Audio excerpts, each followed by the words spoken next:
श्री आचार्य उमा स्वामी विरचित तत्वार सूत्र आचार्य पूज्यपाद स्वामी विरचित सर्वार सिद्धि टीका है। 10वां सूत्र तत्प्रमाणे, उसके बारे में हम चर्चा कर रहे थे, तो उसका विशेषार्थ चल रहा था।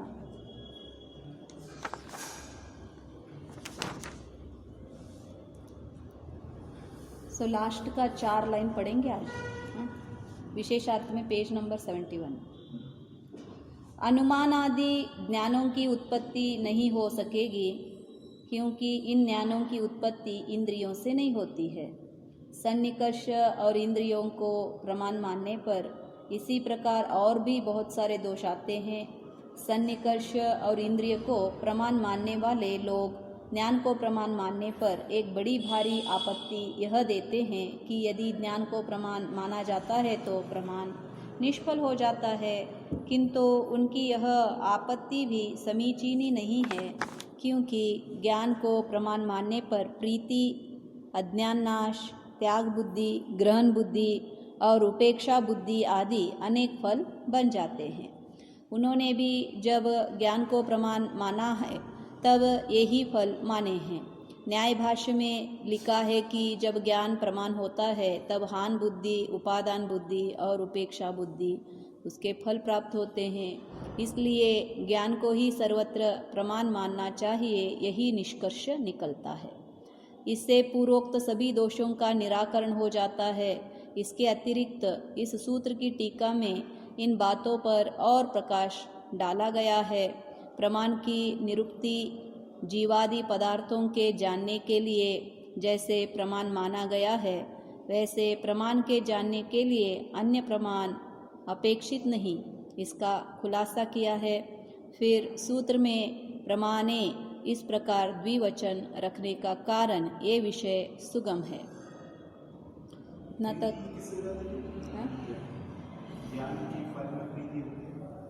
हाँ, ज्ञान होने के बाद राग द्वेष उठती है ना। जो वस्तु को हम जानेंगे, जानने के बाद उसमें न राग होगा नहीं तो द्वेष होगा।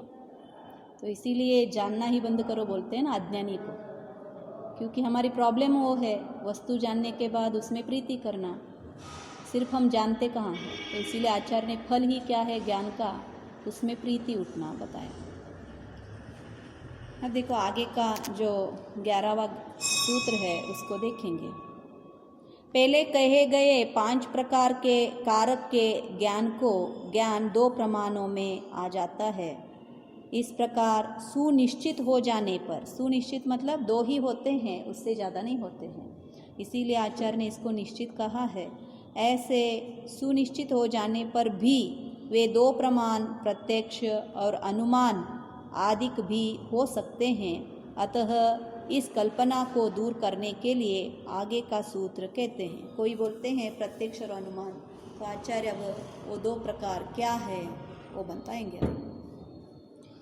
आद्य परोक्षम, आद्य परोक्षम, आद्य मतलब मति श्रुत अवधि मन पर्यय केवल ज्ञान, ये 5 आए ना, तो उसमें आदि इतना ही लिखा होता तो 1 लेना पड़ता था, मति आधे लिखा ना, तो इसीलिए ये भी द्विवचन है। तो आधे जो आदि में लिखा है वो 2 क्या है, परोक्षम प्रमाण है। लेकिन कैसे प्रमाण है, परोक्ष प्रमाण है, मालूम हो गया। तो ये आचार्य बता रहे हैं जो पहले के 2 हमने लिखा है मति और श्रुत, वो भी प्रमाण है, सम्यक ज्ञानी का वो भी प्रमाण है, लेकिन परोक्ष क्या है, प्रमाण है। देखो आदि शब्द प्रथम्यवाची है, मतलब आदि शब्द किसको वाचन करता है, किसका प्रतीति करता है, मतलब प्रथम, जो प्रथम में लिखा है। प्राथम्य मतलब जो पहले में लिखा है उसका वाची है।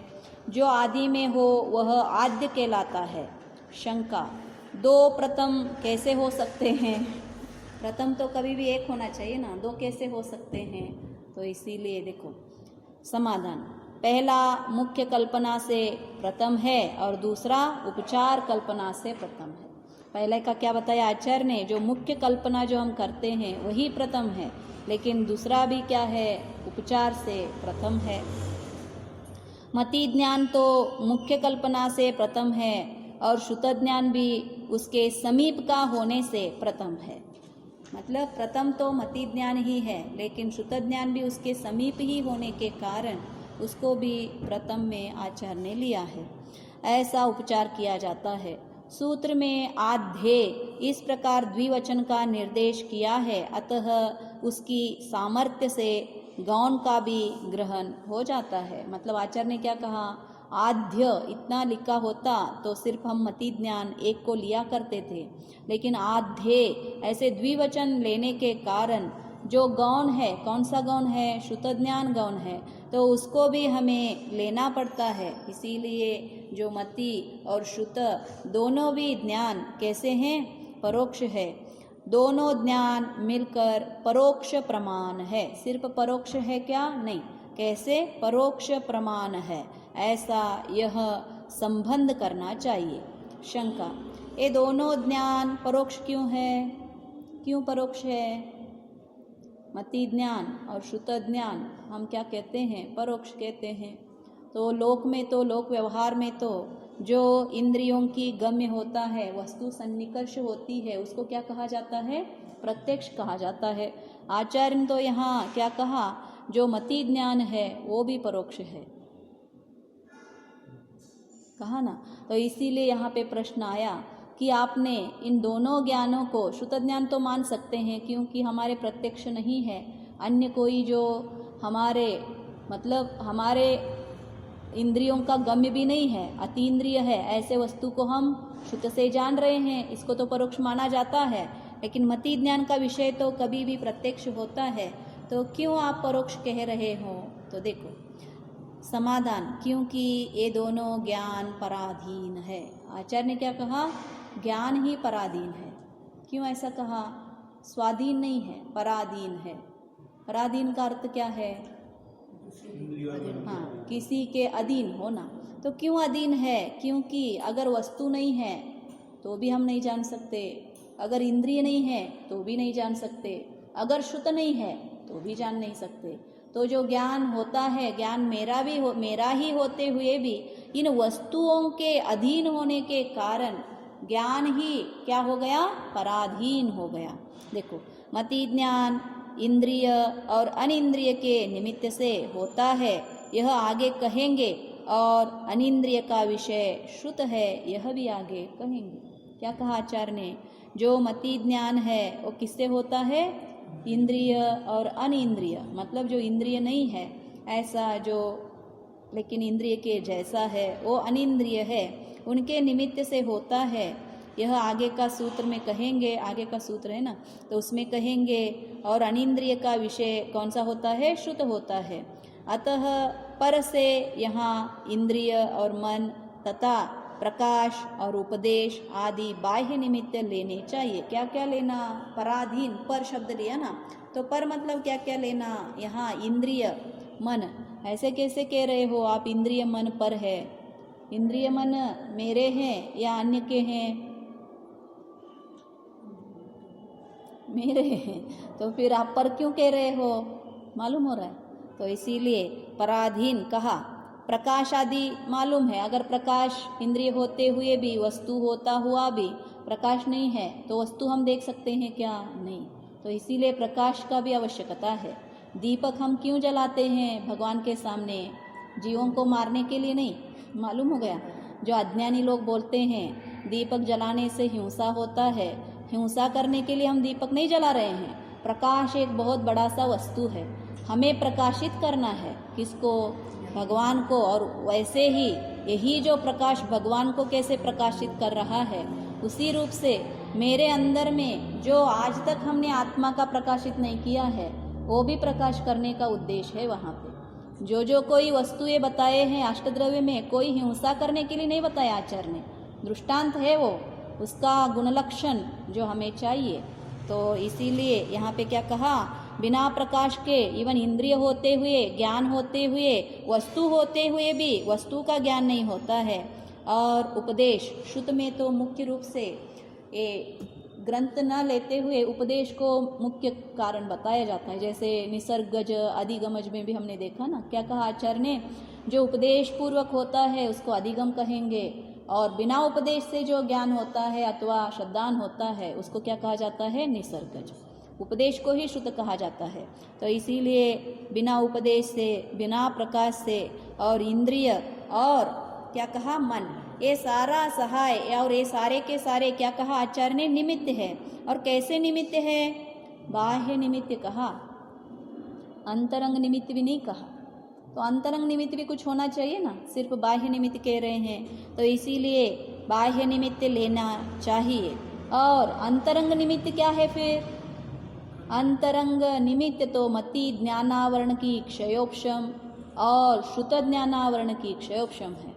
देखो, वस्तु है, प्रकाश है, उपदेश है, मन है, इंद्रिय है, फिर भी अगर मति ज्ञानावरण का हमारा क्या नहीं है, उदय नहीं है, क्षयोपशम नहीं है, तो आप कुछ जान नहीं सकते।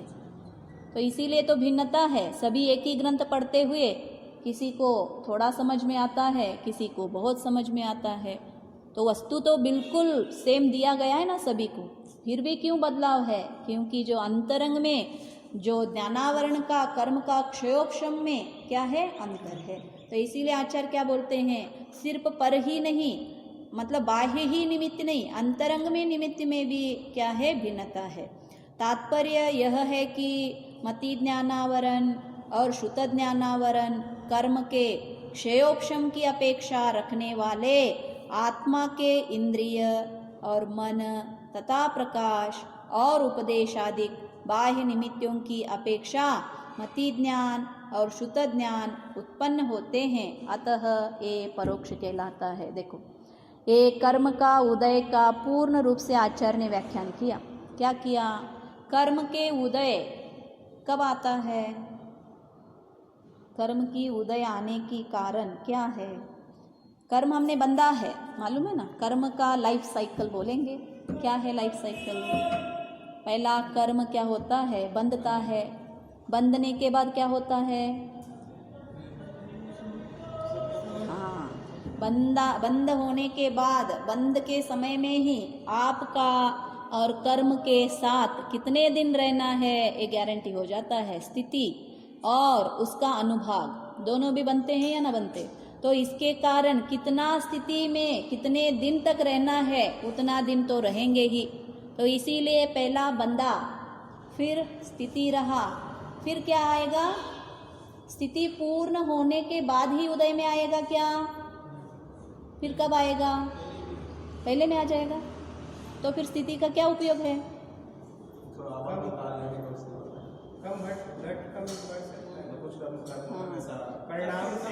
तो इसीलिए उदय जानने के लिए आचार्य ने, मैंने यहाँ पे क्यों आपको बताया, यहाँ पे बहुत आचार्य ने विशेष विषय लिखा है पूर्ण रूप का।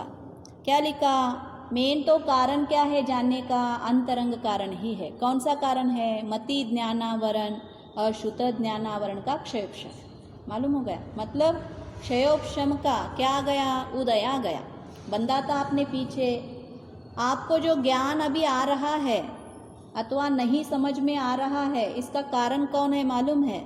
हमने जो पहले में जो मति ज्ञानावरण कर्म और श्रुत ज्ञानावरण कर्म बंधा है, वही कारण है। तो ये ज्ञान के अब आगे बताएंगे, जो इनका निमित्त बताएंगे। इसका क्या कहा जाता है? प्रत्यय। किसी किसी को श्रुत ज्ञान समझ में नहीं आता है। क्यों नहीं आता है?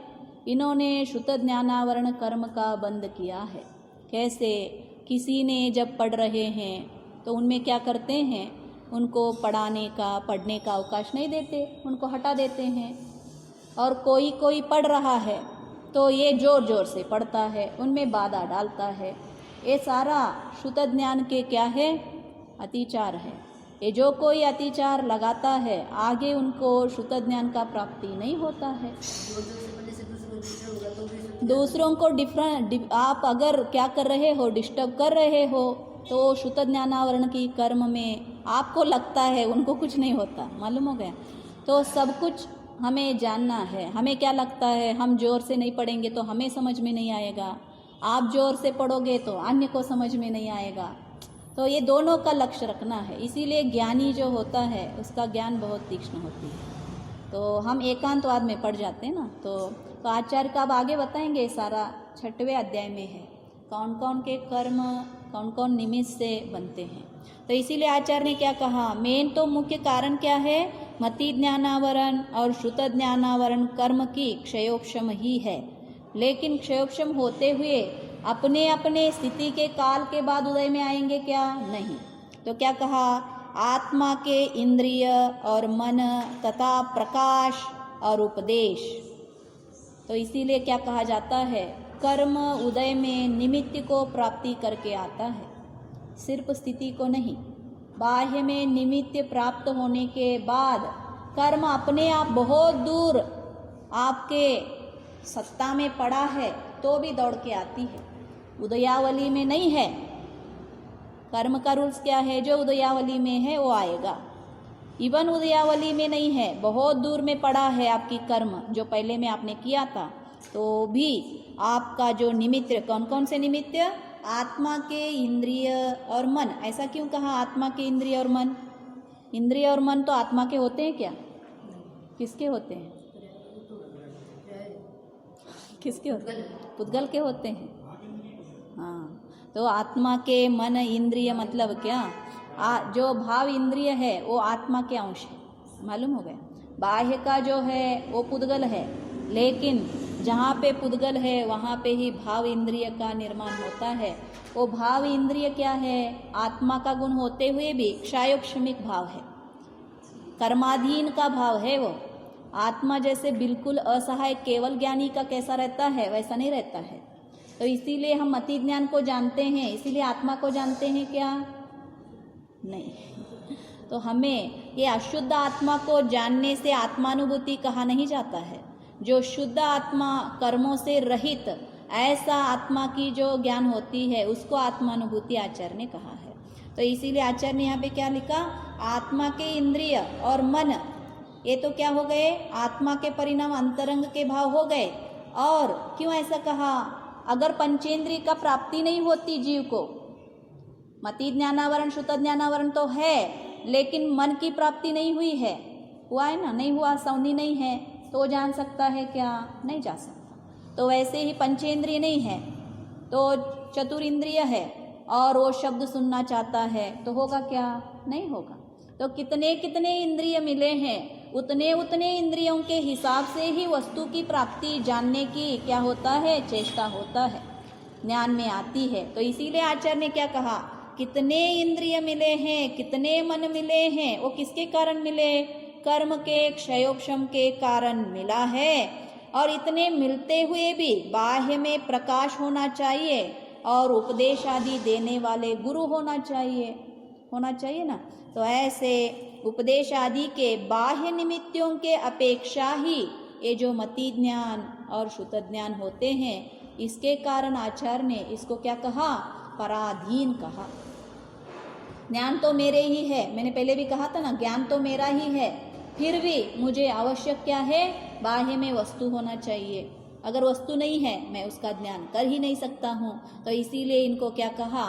परोक्ष है, असहायक है और कैसे है? पराधीन है। पराधीन होने के कारण आचार्य ने इसको क्या कहा? परोक्ष कहा। मति ज्ञान और श्रुत ज्ञान उत्पन्न होते हैं, अतः ये परोक्ष कहलाते हैं। कौन का? विभाव परिणाम, क्योंकि वो भी तो आत्मा के ही परिणाम। आत्मा का अनुभूति किसको कहा जाता है? जो शुद्ध स्वरूप है उसको हमें जानना है। क्यों? क्योंकि आत्मा का हर समय उसी रूप का समय जो स्वरूप है वो पाया जाता है। अब कर्म के अधीन जो आत्मा को हम जानेंगे तो इस समय में जो आत्मा है नेक्स्ट समय में वो आत्मा नहीं है, उसमें बदलाव आया है, मालूम हो गया। तो वहाँ पे निश्चितता नहीं होता ना। सम्यक दर्शन में क्या होना चाहिए? निश्चय। निश्चय मतलब क्या? इससे भिन्न कुछ नहीं है। इदमेव ईदृशमेव, ये डेफिनेशन वहाँ पे हमें बैठना चाहिए। जहाँ पे द्वंद्व हो रहा है, जहाँ पे बदल रहा है, उसके हिसाब से ये है या वो है, ऐसा हमारे में कन्फ्यूजन उठता है। जो श्रद्धा होती है कभी भी निश्शंक होता है। निश्शंक होना के लिए जो ऐसा निश्चित रूप का वस्तु का ही ज्ञान होना पड़ता है। तो इसीलिए आचार्य बोलते हैं जो शुद्ध आत्मा का ज्ञान जीव को होता है, तो इसीलिए बोला आत्मा में जब अनुभूति होती है तो क्या होता है? आत्मा अनुभूति मतलब क्या होती है? क्या देखता है, क्या जानता है?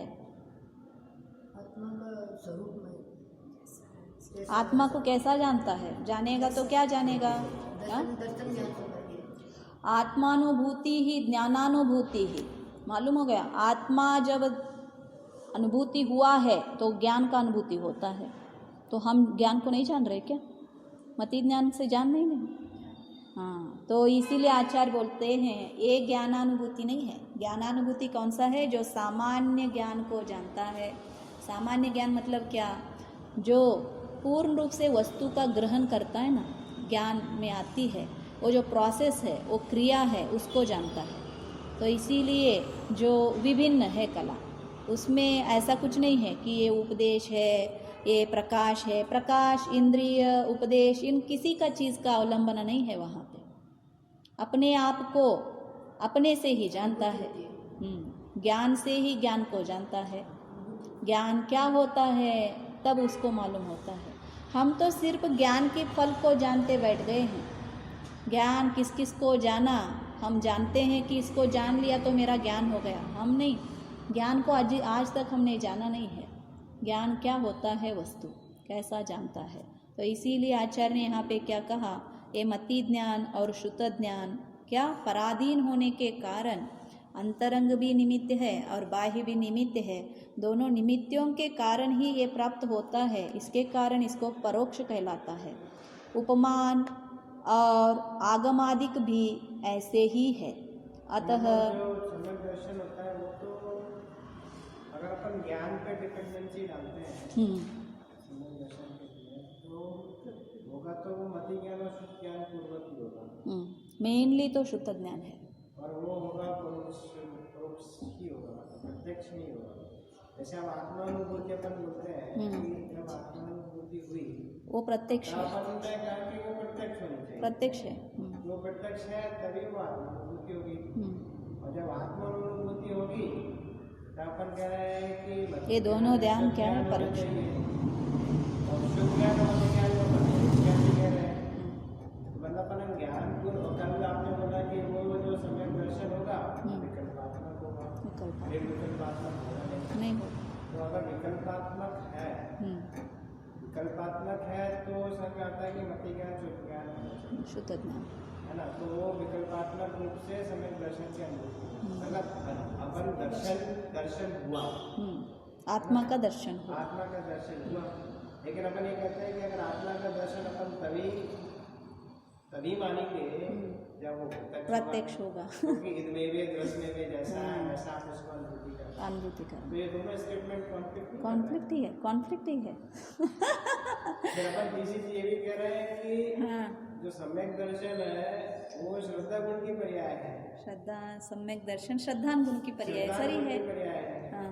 दर्शन है सब कुछ कंफ्यूज हो गए। ज्ञान गुण की पर्याय है। हम चर्चा कर रहे हैं। अपन को करना है सम्यक दर्शन मतलब अपने दिमाग में फिट करना है कि ये है वही है और कुछ नहीं है। जैसा है ऐसे ही है। ये फिट करना अपने ज्ञान में है। लेकिन ये फिट तभी होगा जब श्रद्धा में फिट हो जाए। सही है। तो ये डिपेंडेंसी दोनों चीज की नहीं हो गई। श्रद्धान कैसे होता है? तो फिर ये फिर कैसे अपन इसको समझेंगे कि अपन का जो सम्यक दर्शन हुआ वो निर्विकल्पात्मक हुआ या विकल्पात्मक हुआ। क्योंकि निर्विकल्पात्मक तभी अपन बोलेंगे जब वीतरागता साथ में रहेगी। अभिनवामी संबंध बता के सही। और ये भी बोलते हैं कि सभी गुणों का वो स्वतंत्र है, परिणाम स्वतंत्र है। तो ये फिर अपन इसको कैसे इसको वाली को क्या करेंगे? क्लैरिफाई करेंगे कि आपको डाउट क्या हो गया अभी, किसको सम्यक दर्शन कहे। या सम्यक दर्शन मति ज्ञान से होता है, श्रुत ज्ञान से होता है, या इनसे नहीं होता है। इनसे होता है तो वो तो परोक्ष है, प्रत्यक्ष तो है नहीं। तो हम कैसे जाने? मालूम, यही तो क्वेश्चन है ना। तो मति ज्ञान किससे होता है? पहले के डेफिनेशन से हिसाब से हमने जो मति, श्रुत, अवधि, मन, पर्याय ज्ञान, हमने इनका भी डेफिनेशन देखा आचार्य का। तो मति ज्ञान किससे होता है? इंद्रिय और वस्तु दोनों भी कहा ना। यथावत जो वस्तु है, वस्तु का भी सन्निकर्ष होना चाहिए। ऐसा नहीं कि सिर्फ इंद्रिय से मति ज्ञान होता है। इंद्रिय और वस्तु दोनों का जब उपस्थिति होती है, प्राप्ति होता है, तब मति ज्ञान होता है। और शुद्ध ज्ञान को क्या कहा आचार्य ने? शुद्ध ज्ञान को निरूप्यमान, निरूप्यमान मतलब उपदेश से होता है। शुद्ध ज्ञान क्या होता है?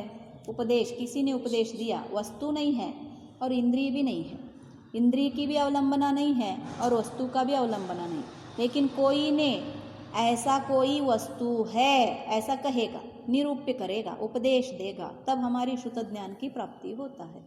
तो ये आचार्य ने कहा। तो इन दोनों को क्या कहा उन्होंने? जो बाह्य पदार्थों की आवश्यकता है, राइट। तो अब देखो, आत्मा है, जब शुद्ध ज्ञान को आप क्या करते हो, किसी ने कहा तो उसके ऊपर एनालिसिस होता है ना होता, ऐसा ऐसा होगा, हम चिंता करते हैं ना, अपने ही कल्पना लोक में एक पिक्चर हमारे लिए आती है। अब आत्मा ऐसा है तो ऐसा क्वेश्चन आ जाएगा, आएगा या ना आएगा?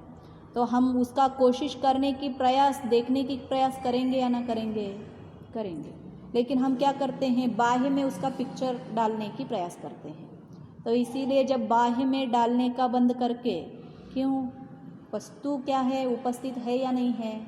है, लेकिन इंद्रिय गम्य नहीं है। तो इंद्रियों की जो चेष्टा थी अभी तक, उसको बंद करना है।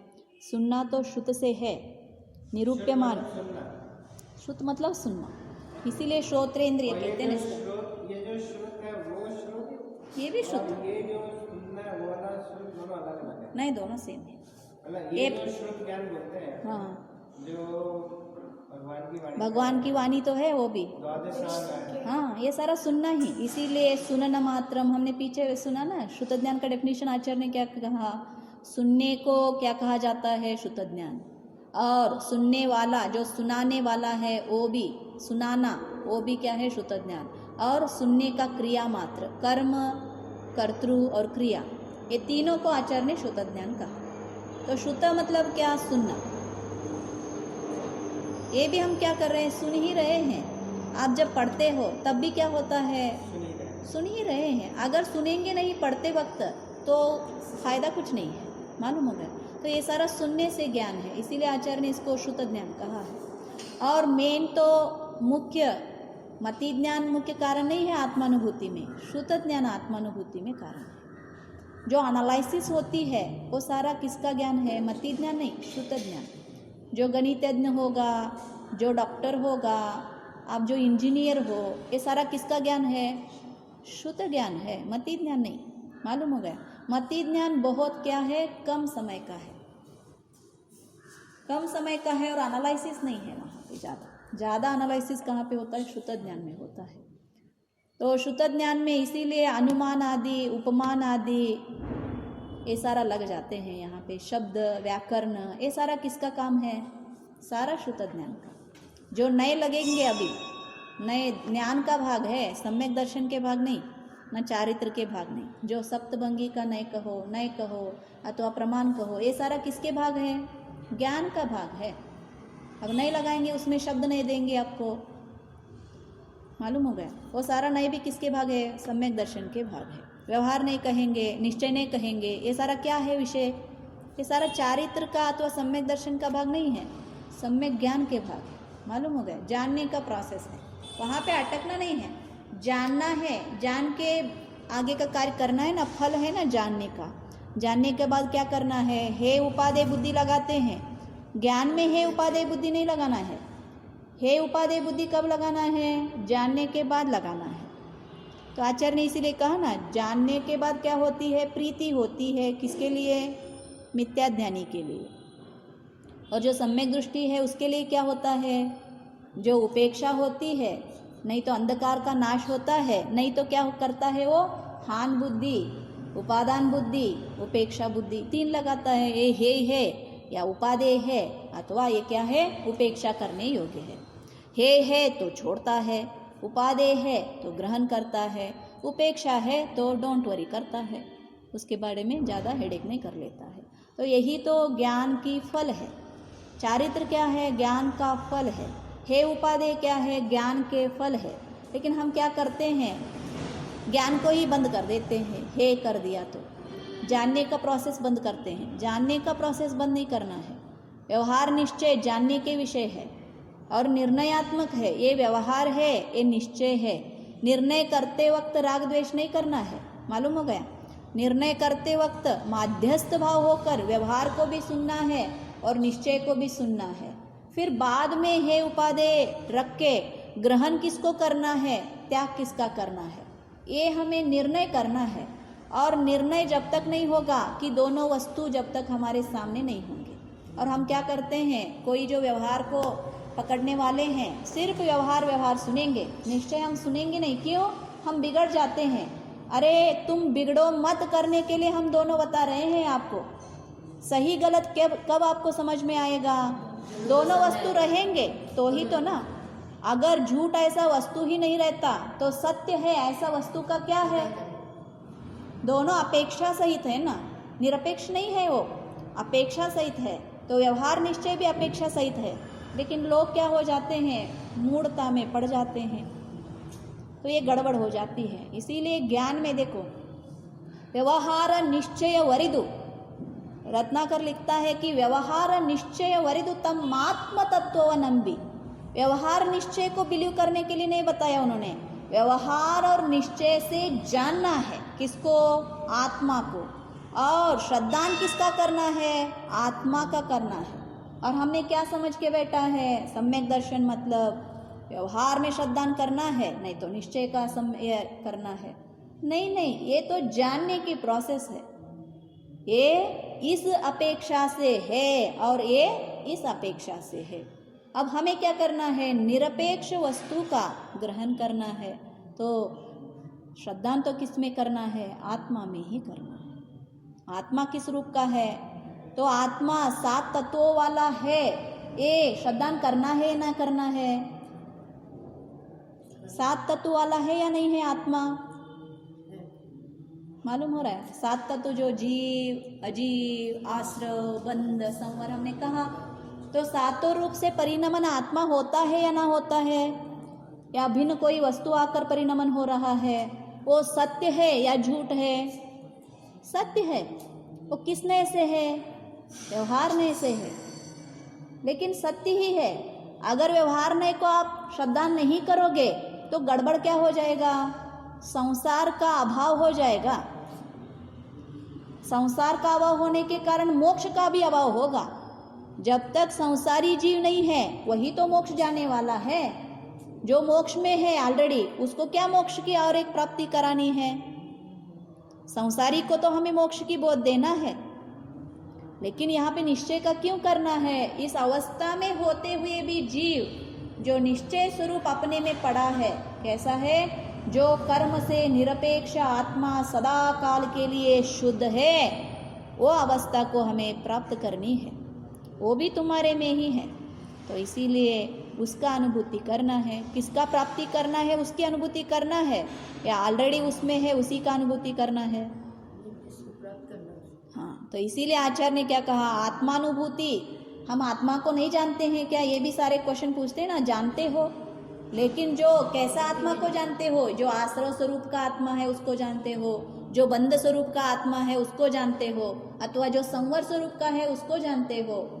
लेकिन हमें किसका चाहिए? इन सभी से निरपेक्ष नव तत्वों से भिन्न ऐसा जो आत्मा क्या है, उस आत्म तत्व को सदा काल के एक रूप आत्मा है, त्रिकाली एक रूप का आत्मा है ना, उसको हमें जानना है। क्यों? हमें एक रूप बनना है, नव रूप नहीं बनना है। मालूम हो गया? नव तत्व रूप, उनको भी तत्व ही कहा है।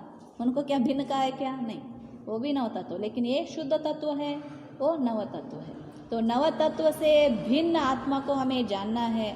तो इसीलिए जो आत्मा की, शुद्ध आत्मा की अनुभूति होती है, आचार्य उसी को ही सम्यक दर्शन की कारण बताएंगे। नहीं तो जो नव तत्व रूप से परिणमन हो रहा है, उस आत्मा की अनुभूति हमें नहीं चाहिए।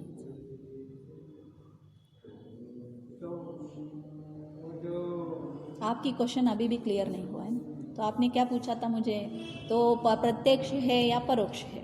श्रुत ज्ञान से जो हमने आत्मा जान रहे हैं, श्रुत ज्ञान एक अवस्था तक ही उपयोग होता है। जैसे यहाँ पे भी ये निमित्त कारण है। कौन सारे?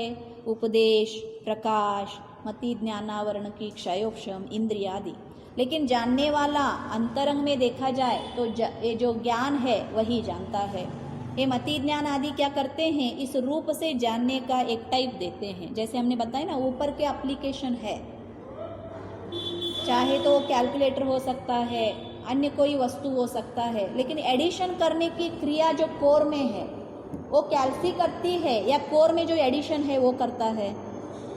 1+2 हमने जो सी में प्रोग्राम लिखा है वो एडिशन करता है, अथवा ऊपर में जो हमने बॉक्स वगैरह रखा है HTML में वो करती है। अंदर में ये वस्तु है वही तो करेगा। तो ये सारे ऊपर की क्रिया है, ये जो एप्लीकेशन के जैसे हैं। जो अंतरंग में जो जानने की क्रिया फिर से कौन करने वाला है, जो आत्मा का ज्ञान गुण है वही जानता है। ये ऊपर वाले मति ज्ञान शुद्ध ज्ञान आदि नहीं, लेकिन ये जो प्रोसेस है इनका जानने का, इसी रूप से ये क्या आएगा, वस्तु आएगा। रास्ता यही से हाँ, रास्ता यही है। और इसीलिए जो मूल में सामान्य ज्ञान का क्या कहा ना, वही सामान्य ज्ञान ही सबको जानता है।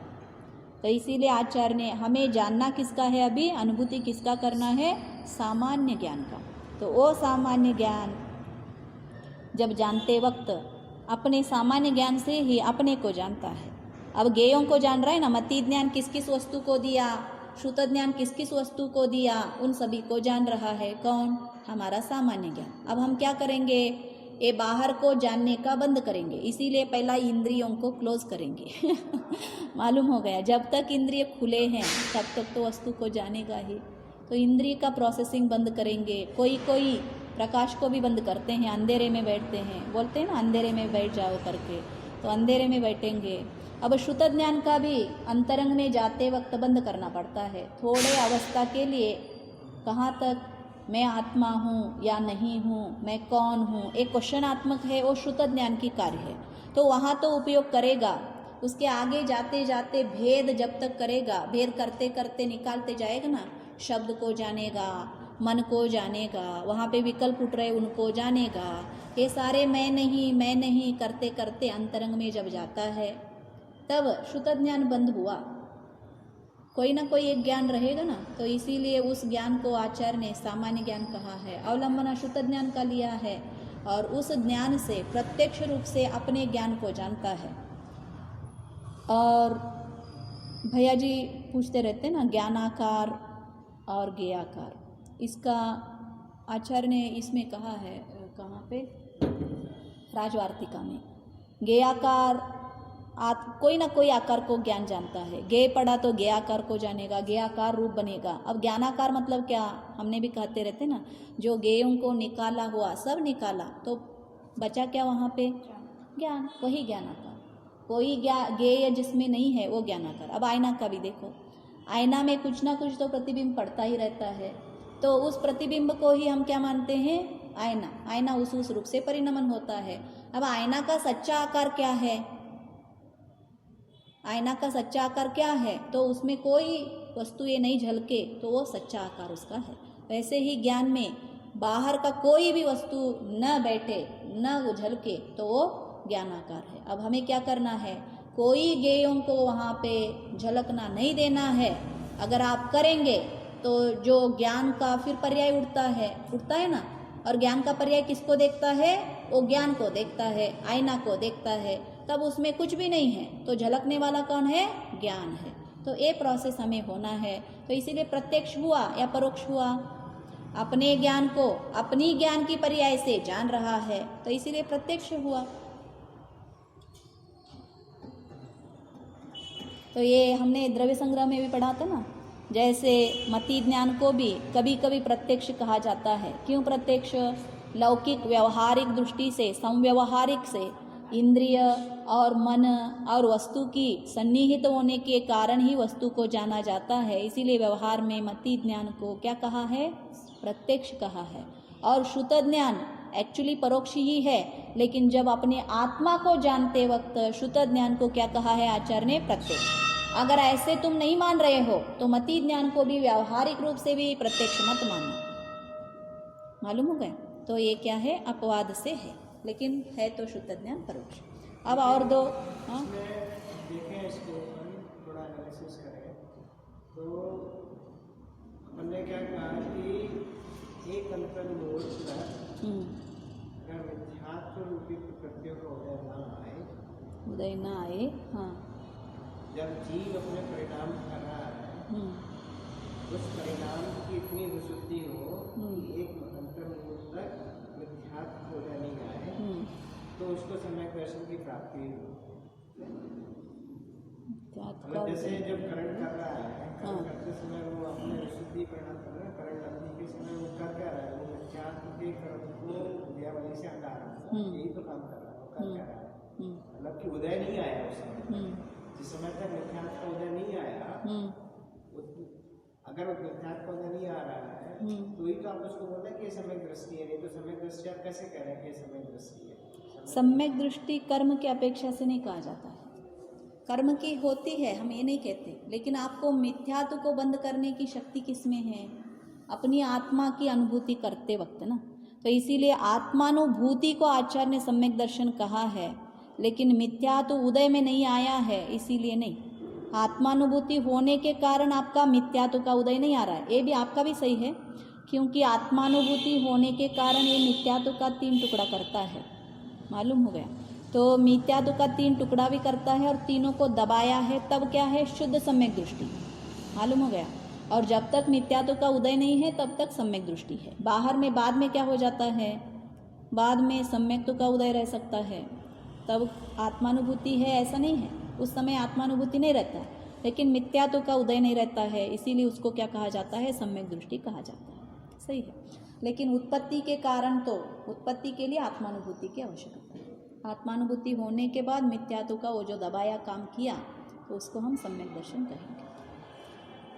उसी से जब तक कितने दिन तक उसका मिथ्यात्व का उदय नहीं आएगा उतने दिन तक भी वो सम्यक दृष्टि है, और उस हर समय में वो आत्मानुभूति कर रहा है ऐसा कुछ नहीं है। कोई ऐसे एक क्षण मात्र के लिए भी वो ज्ञान वो तो करना ही क्षण मात्र के लिए है। लगता है अभी सोचा अभी वो निकल गया तो अपन उसका ऐसे बोलेंगे कि जब वो जीव अपने ज्ञानाकार की अनुभूति कर रहा है उस समय वो आत्मानुभूति ऐसे ही बोलेंगे ना, ऐसा ही है, क्योंकि उस समय वो कोई भी एक पदार्थ नहीं देख रहा है, लेकिन ये तो भी झलकेंगे, क्योंकि ये तो नहीं झलकेंगे, क्यों नहीं झलकेंगे ना? आपने इंद्रिय बंद कर दिया है ना, आपने बंद कर दिया ना, मति ज्ञान सारा जो द्वार को बंद कर दिया है। मतलब श्रद्धान चीजें होती है ना, वो भी कुछ देर के लिए केवली भगवान है, ऐसे बोल नहीं सकते बंदे के लिए नहीं लग रहा है। लेकिन उनके बंद करने की प्रोसेस भी नहीं है ना, हमारे पास बंद करने की प्रोसेस है, यही तो भिन्नता है, आप नहीं जानते। नहीं, हम भी स्वपर प्रकाशक है, पर प्रकाशक में गई तो पर प्रकाशक बंद कर दिया ना आपने, नहीं तो स्व को कैसे जानोगे? हमने क्या कहा था? उपयोग हमारी एक में चलती है, जब अंदर में हो बाहर में नहीं रहेगा, और जब बाहर में है तो अंदर में नहीं रहेगा। उपयोग है आपका, वो उपयोग उस समय आपका जो उपयोग है वो आपका लीलाकार को न जानने की अपेक्षा ज्ञानाकार को जानना है। हर प्रयास ज्ञान दर्शन प्रकाशक के की तो उपयोग है ना, होती है। दर्शन ज्ञान के तो उपयोग, ज्ञानाकार का मतलब क्या हुआ? जो आपका उपयोग है ज्ञान के तो उपयोग है वो, लेकिन उसको ज्ञान को गे नहीं कहा जाता है ना। नहीं तो आप ज्ञानाकार मतलब ऐसा थोड़ी हुआ कि कोई फिजिकल ऑब्जेक्ट जिसमें आपने बाउंड्री बना दी, जैसे एक ये वस्तु है, ये गे है, गे के तो आकार है, भार है, कलर है, कुछ भी है, तो उसकी एक आकार बनती है, सही है ना, तो वो आकार आपको उसमें वैसी बनती है, तो उसको आपने गे आकार कहा, है ना। लेकिन वो गे आकार जो है वो कहीं बाहर से तो बनती नहीं, वो ज्ञानाकार ही तो गे आकार बन रही है ना। तो अगर ऐसा नहीं, आईना के सामने वस्तु, आईना के सामने वस्तु नहीं है तो आकार कैसे बनेगा? आईना में अपने आप बनता है क्या? उसको क्या बोलता है? क्या बोलते हैं? प्रतिबिंब। हाँ, आगे बिंब होगा तो ही ये प्रतिबिंब दिखेगा, आगे में बिंब ही नहीं है तो ही प्रतिबिंब नहीं दिखेगा। इसीलिए हम क्या कर रहे हैं? बिंब को हटा रहे हैं, आप जान नहीं रहे हैं ना। देखो, हमें ये बंद करना है देखने का, बाहर में अगर आप देखने की प्रोसेस करोगे तो आपका ज्ञान में प्रतिबिंब ही झलकेगा, दो झलकेंगे नहीं, तब आप ज्ञानाकार को नहीं जानोगे। प्योर ज्ञानाकार आईना को देखना है, आईना में विदाउट कोई बिंब को। आईना को एज ए सेपरेट एंटिटी ले रहे हो। हाँ, ज्ञान सेपरेट एंटिटी है, एज ए सेपरेट एंटिटी नहीं, क्योंकि आपको अनुभूति तो ज्ञान में करनी है ना। तो आपको अगर अनुभूति करनी है तो आपको आईना ही बनना पड़ेगा। आप ये बोलो कि मैं नहीं, आईना आप से वो सब एकत्व देखूं। की बात कर रहे हो। एकत्व में होता है, वो निर्विकल्प में होती है, ये विकल्पात्मक है। विकल्पात्मक में भी देखो आप- पहला क्या होता है, आमने सामने होगा। मतलब आप अगर आईना के सामने खड़े हो तो आप अपने आप को देख रहे हो कि आईना को देख रहे हो? अपने आप को। कि आईना को देख रहे हो? आईना को क्यों देखो? दो चीज हो रही है वहाँ पे। एक तो आप एकत्व होने के बाद आपका सही है, पहला आईना को देखोगे, आईना में फिर आपको देखोगे, सही है ना। फिर आईना में जो प्रतिबिंब पड़ा है वो भी मैं मान के बैठेंगे या ना बैठेंगे। एकत्व बाद में हो रहा है ना, तो इसीलिए ये दो भिन्नता है। मैं कभी भी बोलती रहती हूँ ना, सिर्फ गुणों को जानने, ज्ञान को जानने का प्रोसेस भिन्न है, और ज्ञान में एकत्व हुआ क्रिया को क्या कहा जाता है? ज्ञायक कहा जाता है। आप ज्ञायक की बात कर रहे हो, एकत्व की बात हम नहीं कर रहे हैं। हम क्या कर रहे हैं, जैसे बाह्य वस्तु को आप जान रहे हो वैसे ही आपकी ज्ञान को भी जानना है। ज्ञान की पर्याय जो उठा है ना, उस पर्याय से ज्ञान के गुण को जानना है। ये भिन्न है, इसीलिए इसको भेद रत्नत्रय कहा, इसको भेद रत्नत्रय कहा। और वही जो पर्याय ज्ञान का उठ रहा है ना, उसको जो अब आप बता रहे ज्ञान में एकत्व होना, वो एक में खो जाएंगे दोनों, तब उसको क्या कहेंगे? ज्ञायक कहेंगे, कर्तृ कहेंगे। तब अब क्या कर रहा है? कर्ता है, कर्म है, ज्ञान को कर्म कहा है वहाँ पे वस्तु। ये सारा व्याकरण थोड़ा आएगा तो आपको मालूम होगा। यहाँ पे क्या है, हम कार्य करते हैं, मैं कर्ता हूँ, कर्तु हूँ, और ये क्या है? कर्म है, इसमें मैं क्रिया कर रहा हूँ। ये मुझसे अलग है या एक है? अलग है, तभी तो कर्ता कर्म बना है। वैसे ही जो देखने वाला, जो ज्ञान का पर्याय उठा है, वो देखने वाला, जानने वाला है। और किसको जान रहा है? जैसे ये बाह्य वस्तु को जान रहा है ना, वैसे अपने ही ज्ञान के गुण को जान रहा है। मालूम हो रहा है? तो इसीलिए वो भेद है। तो आचार्य क्यों समय सार लिखा? जो ये भेद रत्नत्रय को जाना है, किसको? ज्ञान गुण से आत्मा को जाना है, दर्शन गुण को जाना है, भिन्न भिन्न से जाना है। अब हमें ये नहीं चाहिए, हमें क्या करना है? उनसे एक में एक होना है। वो प्रोसेस आचार्य बताना चाहते हैं। इसीलिए एकत्व विभक्त आत्मानम, एकत्व किसका करना है? ये जो ज्ञान पर्याय उठा है, इसके साथ ज्ञान का एकत्व होगा, तब दो एंटिटी नहीं होंगे। जैसे मैं कर्ता और एक कर्म, ये नहीं होंगे, तब दोनों एक होंगे, वहाँ पे कोई क्रिया नहीं रहेगा। तो इसीलिए व्यवहारेण वदिस्सदि नानिस्सद दर्शनम चरित्रम नानम बताया। ये व्यवहार का बात है, क्यों? भेद आया ना, वहाँ पे भी आचार्य ने बताया ना, भेद है। किसका भेद है? जानने वाला से जानना, जो जान रहा है, ज्ञान के गुण को ही तो जान रहा है। ज्ञान का गुण किसका है? आत्मा का है। वो भी कौन से ज्ञान? सामान्य ज्ञान, शुद्ध ज्ञान को जान रहा है। तो भी फिर भी आचार्य ने उसको क्या कहा? ये क्या है? व्यवहार नहीं की विषय है, और ये पहला अवस्था में होता है। इसको क्या कहा जाता है? भेद रत्नत्रय। और जो एकत्व हुआ का क्रिया को क्या कहा जाता है? अभेद रत्नत्रय। ये दो भिन्न विषय है, ये एक विषय नहीं है, ये दो विषय है। तो इसीलिए आचार्य कहे ना, आप सातवां, आपका समय सर लाओ, सातवां गाथा हम पढ़ेंगे। उसको स्वामी, ये जो अभेद रत्नत्रय प्राप्ति करने वाले को स्वामी कौन? चतुर्थ गुण स्थान वाला स्वामी नहीं है उसका स्वामी कौन है मालूम है? जिसने भेद रूप से ज्ञान, दर्शन, चारित्र, एक गुण की अनुभूति ऑलरेडी किया है, ऑलरेडी धर्म को जाना है। अब धर्मी को जानने की प्रयास करने वाले हैं। टीका में देखो कैसे आचार्य ने लिखा है। ऑलरेडी वो आत्मा को ज्ञान गुण से जानता है, दर्शन गुण से जानता है, चारित्र गुण से जानता है। शुद्ध से पढ़ के जानता है क्या? ऐसा नहीं, उसको साक्षात अनुभूति हुआ है। ऐसा जीव को अब एकत्व आत्मा दिखाऊंगा मैं। कैसे आत्मा को? जो दोनों का एक में एक हुआ, दर्शन और ज्ञान और चारित्र से एक में एक हुआ आत्मा को दिखाऊंगा। तो इसीलिए वहाँ पे शब्द आचार्य ने लिखा, देखो सातवां है ना,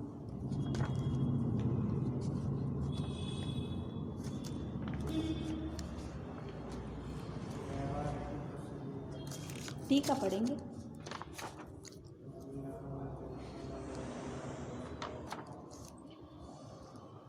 आस्ताम तावद बंध प्रत्यायात न्यायकस्य अशुद्धत्व। न्यायक के अशुद्धत्व जो पहले में जो छठवें गाथा हमने बताए थे, वो किसके कारण थे? बंध प्रत्ययात, बंध की जो प्रत्यय है, कौन कौन से हैं बंध के प्रत्यय? तुम्हारे कषाय है, तो इसीलिए प्रमत अप्रमत लिखा था वहां पे, प्रमादी अप्रमादी लिखा ना, वो किसके कारण है? प्रमत अप्रमत, कषाय के उदय के कारण है, बंध के कारण है। तो हमें वो तो दूर की बात है, आस्ताम वो तो दूर की बात, कौन सा? तावद बंध प्रत्ययाद न्यायकस्य अशुद्धत्वम, ये अशुद्ध तो हम छोड़ ही रहे हैं। अब देखो, दर्शन ज्ञान चारित्रान्नेव न विद्यन्ते, अशुद्ध जो आत्मा है वो किससे? दर्शन ज्ञान चारित्र, ये जीव के ही गुण है, आत्मा के शुद्ध गुण है, इससे भी अशुद्धत्व न विद्यन्ते, इससे भी जो अशुद्धता भिन्न भिन्न जीव में है नहीं है। यतो ही अनंत धर्मन्नेकस्मिन्, क्या कहा आचार्य ने? यतो कैसे ही अनंत धर्म, क्या कहा आचार्य ने? धर्म, धर्म कितने हैं? अनंत, 3 भी नहीं, एकस्मिन्, अनंत धर्म किसमें है? एक में ही है, उसको क्या कहा जाता है? धर्मिण्य, कहा ना आचार्य ने। अब हम आपको ये अनंत धर्मों को दिखाने की कार्य नहीं कर रहे हैं, you already know that all the धर्म की अनुभूति हमें हुआ है। पहले में क्या किया? जो कर्म से भिन्न आत्मा गुणों के द्वार से उन्होंने क्या किया है? पकड़ के रखना है, ऑलरेडी उसको अनुभूति हुआ है। कैसे अनुभूति?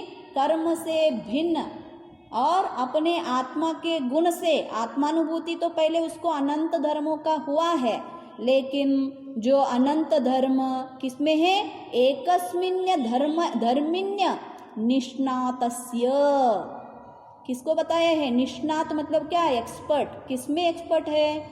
धर्मों को, अनंत धर्मों को जानने में एक्सपर्ट है। और एकस्मिन्य धर्मिन्य मतलब जो एक धर्म है उसको भी जानने में भी क्या है? एक्सपर्ट है। फिर क्या दिखा रहे हो? तो अब जो धर्म और धर्मीन क्या बताए ना, उसका एक में एक वस्तु दिखाने वाले हैं। अब तक इसका ज्ञान कैसे होता था? आत्मानुभूति कैसे हुआ था? एक एक धर्मों का अनुभूति हुआ था, नहीं तो एक धर्मी का अनुभूति भी हुआ था। मालूम हो गया? टोटल एक जो पिक्चर आती है आत्मा कहा, तो जो धर्मी आधार आदे गुण गुणी योडगूड़ी तन्नता कानुवदु, कल भी था भेद विज्ञान में, उन्होंने भी कहा गुण गुणी योडगूड़ी मतलब गुण के साथ गुणी का जो एकत्व हुआ है, ऐसा आत्मा की अनुभूति करना है हमें। सिर्फ भिन्न भिन्न गुणों को एक बार, भिन्न भिन्न गुणी को एक बार, ऐसा नहीं। जैसे हाथी है, हाथी कहा तो हमें क्या पिक्चर आती है? सब उसमें पैर है, दांत है, वो सारा, और उसकी जो ट्रंक है उसका सब कुछ आता है या ना आता है?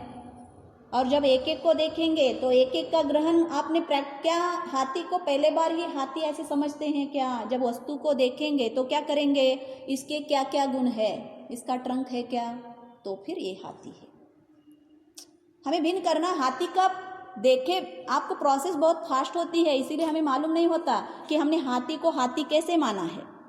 हाथी को मानने से पहले हम क्या करते हैं? उसके विशेष लक्षण को पकड़कर फिर हम ये हाथी है ऐसे कहते हैं ना। पहला किसका ग्रहण हुआ? पूर्ण हाथी का ग्रहण हुआ अथवा उसके गुण लक्षणों का ग्रहण हुआ? गुण लक्षणों का ग्रहण हुआ। तो इसीलिए आचार्य ने क्या कहा? जो जीव है उसने ही अनंत धर्मों को भी, और जो अनंत धर्म है ऐसा जो धर्मिन्य में भी निष्णातस्य, और कैसे? अंतेवासी जनस्य। अब मैं जो ये आत्मानुभूति एकत्व विभक्त आत्मा को बता रहा हूँ ना, वो किसको बता रहा हूँ? अंतेवासी। अंतेवासी मतलब शिष्य, जो शब्द है अंतेवासी जनस्य मतलब मेरे शिष्य है। वो भी कैसे शिष्य है? निष्णात है। किसमें निष्णात है? धर्म और धर्मिन्य में, जानने में। किसका? शुद्ध से नहीं, अपने से आपको अनुभूति ऑलरेडी हुआ है। ऐसे जो धर्म धर्मिन्यस्य निष्णातस्य अंतेवासी जनस्य तद अवबोध विधाई भी। अवबोध मतलब क्या? उसकी बोधि, विधाय विधि। अब मैं क्या बताऊंगा? जो एकत्व विभक्त आत्मा है इसका कैसे विधि, जानने की विधि क्या है, उसका अवबोध करूंगा, बोधना करूंगा, ये आचार्य बता रहे हैं। तो और हम जानते हैं जाते हैं और ये चतुर्थ गुणस्थान वाला का विषय है। नहीं, आचार्य ने क्लैरिटी से लिखा है, जो ऑलरेडी निष्णात है किसमें, धर्म में और उसके धर्मिण्य में, दोनों का अनुभूति ऑलरेडी उस जीव को हुआ है। ऐसा जो हुआ जीव को, मेरे अंतेवासी जन, मेरे शिष्य है। कोई मुनि का शिष्य गृहस्थ होता है क्या? नहीं होता है। गृहस्थ को फर्स्ट ऑफ ऑल बोलने की भी उनको निराकरण किया गया है। मुनियों को संगति भी नहीं करना है, खाना खाना है। अगर आप पढ़ोगे किसका, भगवती आराधना में जाके वहाँ पे बैठकर तुमने बहुत अच्छा खाना बनाया था, सारा स्त्रियों को बताना नहीं है। मालूम हो गया, आचार्य ने इसका निराकरण किया है। तुम्हारी खाना अच्छा हुआ था, तुमने ये परोसा, एक दिया, ये सारा बोलने का उन्होंने अतिचार लगाया है उसमें। खाना खाया, इसीलिए हमने कल भी जो कहा रहे थे ना, भोग आप 56 दे दो, नहीं तो पानी दे दो, उनको क्या प्रॉब्लम है? आपकी है वो प्रतिष्ठा, उनका नहीं है। खाने के लिए अगर मुनि बनना था तो घर में खा लेते थे। बहुत बड़े बड़े महाराज है, चक्रवर्ती घर छोड़ के जा रहा है। अगर भगवती आराधना में अगर पढ़ोगे तो उनकी खाना कैसे बनता था, 361 डेज का खाना हर दिन भिन्न भिन्न रहता था। जो एक साल की खाना है, एक साल में जो एक साल की है, नेक्स्ट साल का खाना और भिन्न ही रहेगा। मालूम हो गया? तो ऐसा खाना चक्रवर्ती खाता है। और खाने के लिए घर छोड़ेगा क्या वो? आपकी 56 भोग के लिए नहीं। भोग की आकांक्षा तो पहले ही गृहस्थावस्था में गया है और भोग को भी उन्होंने छोड़ा है। कहाँ पे? मुनि की अवस्था में। तो इसीलिए ये दोनों भिन्न है, विषय एक नहीं है, विषय भिन्न है। तो जिसने जो आत्मानुभूति ही ज्ञानानुभूति जो पहले की अवस्था में आचार्य ने कहा ना, इसका ही होगा आगे में। उसमें क्या है? धर्म से ग्रहण करना है, गुण से ग्रहण करना है, उसको हम सम्यक दर्शन कहते हैं। और इसको क्या कहते हैं? निर्विकल्प समाधि। इसका नाम क्या है? निर्विकल्प समाधि। ये शुद्ध निश्चय नय का विषय है। विषय भिन्न भिन्न है, हम सभी को सब एक ही मान के बैठेंगे तो प्रॉब्लम हो जाएगा। जितना व्यवहार बड़ा है ना, लौकिक अलौकिक भी उतना ही बड़ा है। वस्तु एक है, आत्मा एक ही होते हुए भी वो तो ब्रह्मांड। इसीलिए तम्मोळु तुम्मिदे ब्रह्मा ब्रह्म ब्रह्मांडमम। क्या कहा? जो स्तुति बोलते हैं ना आप समय सार की, उसमें बोलते हैं समय सार में क्या भरा है? ब्रह्म ब्रह्मांडमम। ब्रह्म भी भरा है और ब्रह्मांड भी भरा है। ब्रह्मांड मतलब क्या? तीनों लोक भी भरे हैं और जो आत्मा ब्रह्म है वो भी भरा है, दोनों भरे हैं। दिखता तो 360 गाता, लेकिन जगत है इसमें। तो इसीलिए तो इसको ग्रंथराज कहा है। एक एक शब्द में बहुत बहुत विषय है। आपका अभी थोड़ा क्लैरिटी आ गया? शुद्ध ज्ञान से ही जो प्रत्यक्ष ज्ञान अवलंबना है, सिर्फ आत्मानुभूति में ज्ञान से ही ज्ञान का अनुभूति होती है। ज्ञान से। अब उसमें बस एक प्रश्न ये और आता है कि जैसे ये तो हमको दिख रहा है पुद्गलिक है, आकार है, रूपाकार है, लेकिन जो ज्ञान है उसका अमूर्तिक है। अब अमूर्तिक को जानने के लिए ना उसमें आकार है, तो अब हम कैसे जानेंगे कि हमारे ज्ञानाकार की अनुभूति होती है? तो यही तो प्रॉब्लम है। अब ये जब आप अंदर जाते जाओगे तब आपको देखो शब्द का, अब शब्द उठ रहे हैं ना, इसका कौन सा आकार है? कहाँ आकार है शब्द का? जान रहे हो या ना जान रहे हो? श बोला, इसका कौन सा आकार है? कुछ नहीं है, फिर भी जानते हैं ना जानते हैं। पहले शाह का लिखने वाला है, वो तो इमेजिनेशन हो जाता है ना कि ऐसा शाह है। अब देखो ये तो हो गया, अब बिजली का बताओ। बच्चे भी तो बोलते हैं, उनको क्या पता से क्या है। बच्चे जब जन्म से जब बोलना से लगते हैं तो क्या खैर सब तो बोलते हैं ना, अक्षरात्मक तो ओके, अनक्षरात्मक भी है ना शब्द बहुत सारे, तो उसको भी हम जानते हैं। जो म्यूजिक वगैरह सुनते हो तो उसका भी ज्ञान होता है या ना होता? तो ऐसा मत मानो ज्ञान सिर्फ मूर्तिक को जानता है। ज्ञान में इतना शक्ति है, अमूर्तिक को जानने की शक्ति उसमें है। तो ये हमें प्रयास करना है। हम बिना प्रयास करते हुए हम यहाँ पे अटक के बैठ गए ना, है उसमें शक्ति। और वो है खुद भी अमूर्तिक। अमूर्तिक होते हुए मूर्तिक को जान रहा है, और अमूर्तिक होते हुए अमूर्तिक को क्यों नहीं जानेगा? तो उसमें उसको जब बच्चा बोलता है तो उसको मति ज्ञान तो रहता है, श्रुति ज्ञान नहीं रहती है उसके हिसाब से। श्रुत ज्ञान उपदेश आप जब देखते हो, उपदेश मतलब पढ़ने को ही श्रुत ज्ञान नहीं कहा। आप बताओगे पानी लाओ, ये सारा बोलते हुए श्रुत ज्ञान है। जैसे अभी आपने बोला कि शुद्ध ज्ञान को जानने का कारण नहीं बनेगा, अशुद्ध ज्ञान जाएगा कैसे काम कि हो पापा जाएगा, ये मानते मशीन जाएंगे ना। अब आत्मा का, लेकिन शुद्ध ज्ञान भी तो आत्मा का ही ज्ञान है ना। हाँ, तो हमने वही तो बताया, आप मिस किया। पहले के सेंटेंस में क्या कहा, जो मति ज्ञानावरण श्रुत ज्ञानावरण कर्म के क्षयोपशम से ये क्या होता है, ज्ञान होता है। तो ये क्या हो गया, निमित्त हुआ, कर्म के अपेक्षा से हो रहा है ना। लेकिन जब तक अंदर भी है कर्म तो है ही। कर्म अगर जब अपनी आत्मा को आप जान रहे हो बिगनिंग ऑफ स्टेज में, तब भी कर्म तो है ही। तो ज्ञान मतलब जो रियल ज्ञान था, मति और शुद्ध को हटा देंगे तो फिर ऐसा कौन सा ज्ञान आएगा? सामान्य ज्ञान तो सदा काल के लिए है जीव में, वही तो हम कह रहे ना। आपने मति शुद्ध बोला है, अभी जब तक किसने कहा सामान्य ज्ञान मति श्रुत? कोई आप लिया ही नहीं है सब्जेक्ट द्रव्य संग्रह का, हमने बताया। तो ये सारा आपको प्रॉब्लम है। अन्यों को तो छोड़कर जिसको क्वेश्चंस आते हैं एटलीस्ट वो तो खुद लेके करना था। ज्ञान का विषय किसने लिया था? उपयोग आप ही लिए थे। बताओ उपयोग में क्या कहा था आचार्य ने? जो मति श्रुत 8 टाइप के ज्ञान, इसको क्या कहा? व्यवहार नय से और निश्चय नय से किसको ज्ञान कहा था? सामान्य ज्ञान को ज्ञान कहा था ना। श्लोक क्यों भूलते हैं आप? वो अगर यूज़ नहीं करेंगे तो सेम क्वेश्चंस आपके रिपीट हो जाएंगे। क्लैरिटी करना, ये सारे क्या है, कर्म के अपेक्षा से है, इसमें भिन्नता है। लेकिन जब जानेंगे तब कर्म की अपेक्षा कैसे हट जाएगी? कर्म तो आपके साथ उस पे है ही, जब आप आत्मा को जानने की कोशिश देखो, कर रहे हैं। कर्म में ज्ञान नहीं है, आप ये याद करना। कर्म में ज्ञान नहीं है, ज्ञान कहाँ पे है? आत्मा में है।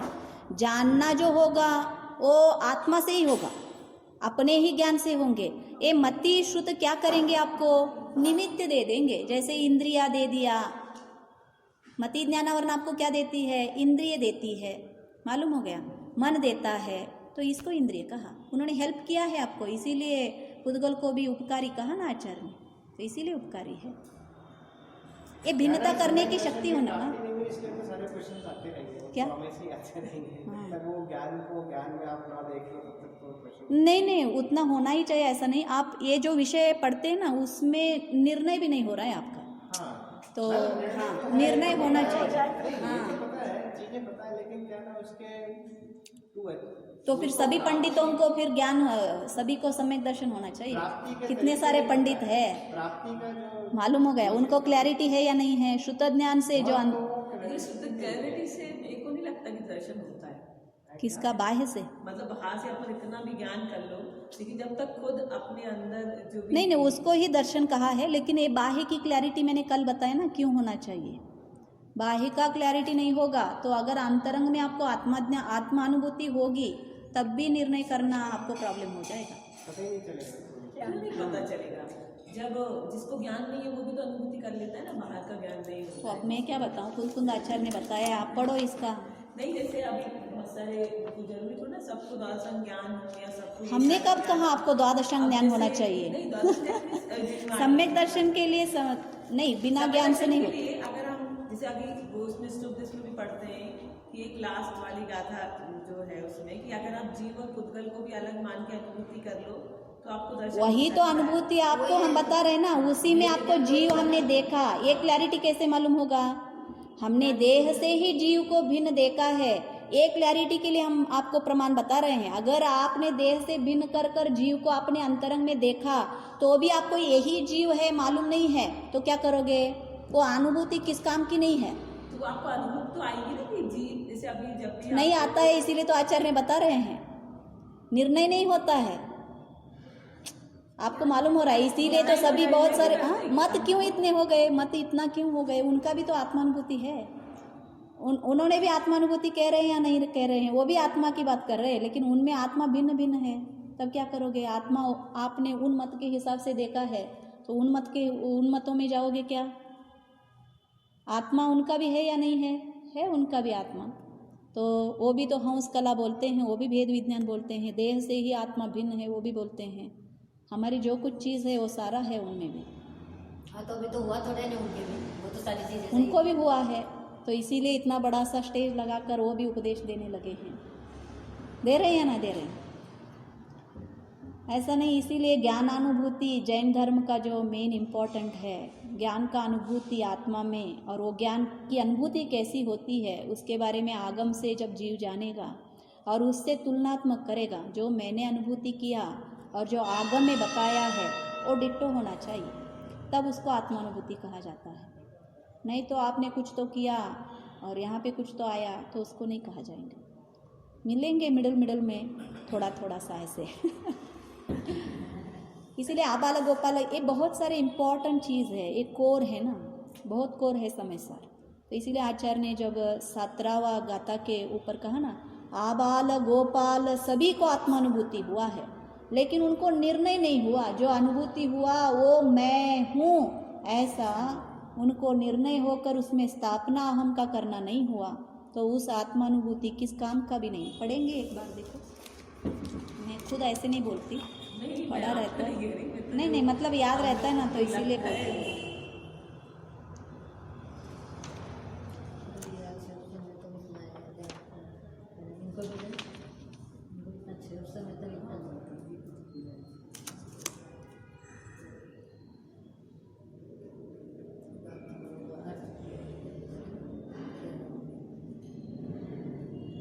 परंतु जब ऐसा अनुभूति स्वरूप भगवान आत्मा आबाल गोपाल सबके सदाकाल स्वयं ही अनुभव में आने पर भी अनादि बंध के वश द्रव्यों के साथ एकत्व के निश्चय से मूढ़ अज्ञानी, मतलब अभी भी आत्मानुभूति तो सदा काल के लिए स्वयं से अनुभव में आ रहा है। कौन आ रहा है? जो ऊपर का हमने आत्मानुभूति कहा है, ऐसा अनुभूति स्वरूप भगवान आत्मा किस किस को आ रहा है?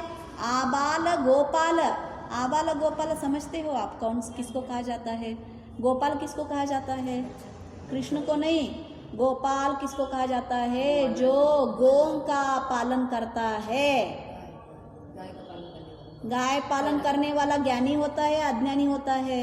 अज्ञानी होता है, इसीलिए गायों का पालन करता है।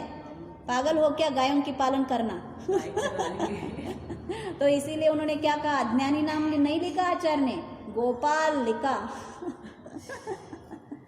गोपाल। आबाल। आबाल मतलब क्या? मूर्ख। जैसे बच्चे मूढ़ होते हैं ना, आबाल मतलब क्या? लाइफ लॉन्ग मूर्ख है, बड़ा हुआ, एज से तो बड़ा हुआ है, लेकिन बुद्धि कैसी है? मूर्ख है। पागल बोलते हैं ना, बड़ा हो और बच्चों के जैसे खेल खेले तो क्या बोलते हो आप? मूर्ख, मूढ़। लेकिन आचार्य ने ऐसा नहीं बोला, आबाल बोला उनको। सुंदर शब्द लिया है, इसीलिए कोई प्रशंसा कर रहे हो ऐसा लगता है, लेकिन है ऐसा। ऐसे मूर्खों को जब आत्मा प्राप्ति हो रही, वो भी कैसे? सबके सदाकाल स्वयं ही अनुभव में आने पर भी क्या हो रहा है? बंध के वश पर के, मतलब जो बंध के साथ एकत्व के निश्चय से, मतलब किसका एकत्व है? मैं देह ही हूँ, नहीं तो मैं रिच हूँ, मैं काला हूँ, मैं गोरा हूँ, मैं इंजीनियर हूँ, मैं डॉक्टर हूँ। यही बंद वश के जो बाह्य में इसने एकत्व बुद्धि लगा के बैठा है, इस मूढ़ अज्ञानी जन को जो यह अनुभूति है वही मैं हूँ ऐसा आत्मज्ञान उदित नहीं होता है। अनुभव हो रहा है ना? हो रहा है, हो रहा है। लेकिन जो विकल्पात्मक ज्ञान कौन सा होना था? जो मैंने अभी अनुभूति किया है आत्मा का, वो मैं हूँ। जो बाहर में बंद वश से आज तक मैं कह रहा हूँ, ये मैं नहीं हूँ, ये ज्ञान नहीं हो रहा है। शब्द भिन्न रखा ना आचार्य ने, क्या रखा?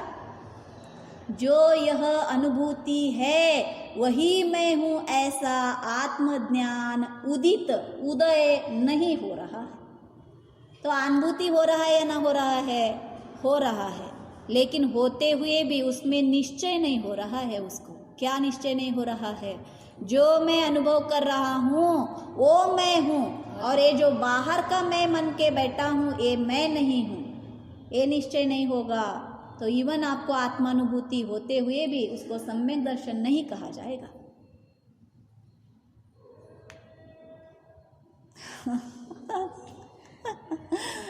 सूक्ष्म है जैन धर्म, उतना खेल की बात नहीं है। इसीलिए धर्म खेल का बात नहीं है बोलते हैं, मालूम है ना आपको? धर्म खेल का बात नहीं है। उसके अभाव से अज्ञात का श्रद्धान, गधे के सिंह के श्रद्धान हो जाता है। बस आत्मानुभूति हुई फिर भी सम्यक दर्शन नहीं हुआ। क्यों नहीं हुआ? जो पहले का ज्ञान, इसीलिए ये जो गाता भी है वही है। कौन सा है? जह नाम को वीर पुरिसो रायानम जानी मून सद्दहदी। सद्धन करके जाना है ऐसा नहीं कहा आचार्य ने। पहला जानेगा, किससे जानेगा? उपदेश से जानेगा, नहीं तो शुद्ध से जानेगा। उसका लक्षण क्या है? बिल्कुल लक्षण सही मिला तो सम्यक दर्शन है, नहीं तो नहीं। तो इसीलिए प्रमाण चाहिए। जो बता रहा है आत्मा का गुण, राजा का गुण, वो व्यक्ति भी तो सही बताने वाला हमारे लिए होना चाहिए।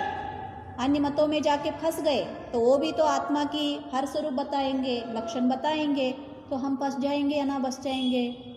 तो इसीलिए आचार्य ने कहा, प्रमाण ज्ञान को ज़्यादा मुख्यता आचार्य ने दिया है कि रायानम जानी न सद्द। चलो आगे का कल पढ़ेंगे। जवानी के ज्ञान से सूझे लोकालो, सोवानी मस्तक नमो सदा देत हो। हे जिनवानी भारती तो हे जपो दिन रैन, जो तेरे शरणा गए सो